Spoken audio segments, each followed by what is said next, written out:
Hello नमस्कार दोस्तों, welcome back to my channel. और ये चल रही है हमारी मैथमेटिक्स लेसन प्लान सीरीज़। और आज हमारा लेसन प्लान 5th है, जो कि बेस्ड है एरिया ऑफ स्क्वायर पर। तो बिना कुछ देरी करे आइए शुरू करते हैं। सबसे पहले आप टॉपिक लिखोगे, उसको अंडरलाइन करना ज़रूरी है, ठीक है। फिर उसके बाद आएगा जनरल एम्स, जिसमें आप 5 पॉइंट्स लिखोगे। फिर उसके बाद आते हैं स्पेसिफिक एम्स, इसमें आप 3 पॉइंट्स लिखोगे और ये किससे रिलेटेड होते हैं, टॉपिक से रिलेटेड होते हैं। फिर आएगा प्रीवियस नॉलेज में आप 3 पॉइंट्स लिखोगे, उनकी प्रीवियस नॉलेज को टेस्ट करोगे। फिर आप क्या करोगे, लेसन प्लान में 6 कॉलम्स बनाओगे। First teaching point, second behavioural teaching objectives, third pupil teachers activities और फोर्थ होगा प्यूपिल्स एक्टिविटीज़।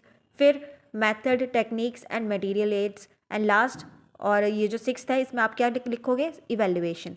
तो सबसे पहले आप इंट्रोडक्शन क्वेश्चंस पूछोगे, जिसमें कि ये फर्स्ट टीचिंग पॉइंट क्या होगा आपका, एक्सपेक्टेड प्रीवियस नॉलेज। आप प्रीवियस नॉलेज को टेस्ट करोगे उनकी। तो इंट्रोडक्शन क्वेश्चन में अप टू आप 3 to 4 क्वेश्चंस पूछोगी, और ये आपस में कैसे होने चाहिए, इंटर रिलेटेड होने चाहिए।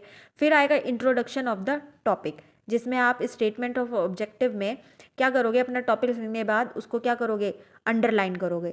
तो फिर इसके बाद क्या करोगे, आपका फर्स्ट टीचिंग पॉइंट आएगा एरिया ऑफ स्क्वायर, जिसमें कि आप उसे बताओगे कि एरिया ऑफ स्क्वायर क्या होता है, उसका फॉर्मूला क्या होता है। इसमें भी आप इसके लिए क्या करोगे, प्रेजेंटेशन क्वेश्चंस पूछोगे उससे 2-3।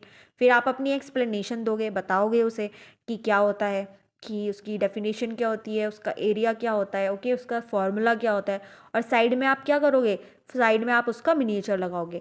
अच्छा, जब आप क्वेश्चन पूछते हो, आप क्वेश्चन अगर फिगर के थ्रू पूछ रहे हो, लाइक इंडिकेट कर रहे हो फिगर को या कुछ भी, तो आप उस तब भी उसके साइड में क्या लगाओगे, मिनिएचर लगाओगे उस चीज़ का, जो भी आप इंडिकेट कर रहे हो क्वेश्चन पूछते हुए भी।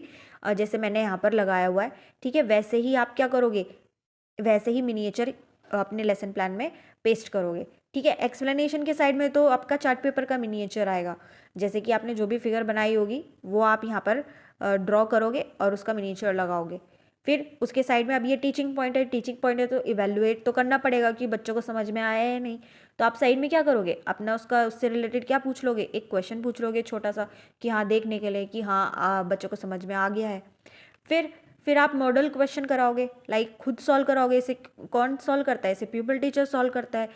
पूछता वो बच्चों से, ये बच्चों से आंसर निकलवाता है, पर एक्सप्लेनेशन लास्ट में अपनी कर देता है कि हाँ ऐसे ऐसे होगा। बच्चों को एक आइडिया मिल जाता है कि लाइक हाँ, कि ये ऐसे सॉल्व होगा, ठीक है। मॉडल क्वेश्चन के बाद फिर वो एक प्रैक्टिस क्वेश्चन देता है बच्चों के लिए ही। वो बच्चों को बुलाता है ब्लैक बोर्ड पर, प्यूपिल टीचर, और फिर उसको सॉल्व कराता है अपने सुपरविजन में। इसमें भी वो बच्चों से ही क्वेश्चन करता है, ठीक है, जिसमें कि आप 2-3 क्वेश्चन पूछोगे, फिर आप उसका सुपरवाइज करोगे कि बच्चे सही कर रहे हैं या नहीं कर रहे।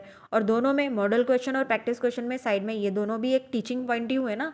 तो आप साइड में क्या कर लोगे, इवेल्युएशन क्वेश्चन अपने पुट ऑन कर लोगे, और उसको अपने लेसन प्लान में भी मेंशन कर देना, जैसे यहाँ पे करा हुआ है। आप 1 या 2 क्वेश्चन पूछ सकते हो, सफिशिएंट है। फिर उसके बाद आप अपना ब्लैक बोर्ड वर्क, वही टीचिंग पॉइंट आपका ब्लैक बोर्ड वर्क आ जाएगा। फिर आप इसमें पूरा अपना ब्लैक बोर्ड का मिनिएचर करोगे, जिसमें कि मॉडल क्वेश्चन का सॉल्यूशन सिर्फ इसमें मेंशन होता है, प्रैक्टिस क्वेश्चन का सॉल्यूशन इसमें नहीं आता। और बाकी का जितना भी आपने जो भी लिखा है ब्लैक बोर्ड पर, वो आप यहाँ पर पेस्ट करोगे, सब कुछ मेंशन करोगे, A to Z जो भी आपने लिखा है वो सारा इसमें क्या है, वो क्या होगा, मेंशन किया जाएगा। ब्लैक बोर्ड वर्क के बाद फिर आप लिखोगे होमवर्क। होमवर्क में आपने जितने भी क्वेश्चंस दिए हैं उसको आप लिखो, ठीक है। फिर उसके जो रिस्पेक्टिव कॉलम्स है उसमें जो जो आएगा, जैसे मैंने इसमें मेंशन करो है, आप देख सकते हो कि आपको भी क्या करना है, वही मेंशन करना है। इसके बाद आपका लेसन प्लान ख़त्म हो जाएगा, ठीक है। फिर इसी वीडियो में सिर्फ इतना ही दोस्तों। अगर आपको मेरी वीडियो अच्छी लगी हो तो प्लीज़ इसे लाइक करें, शेयर करें एंड ज़रूर सब्सक्राइब करें।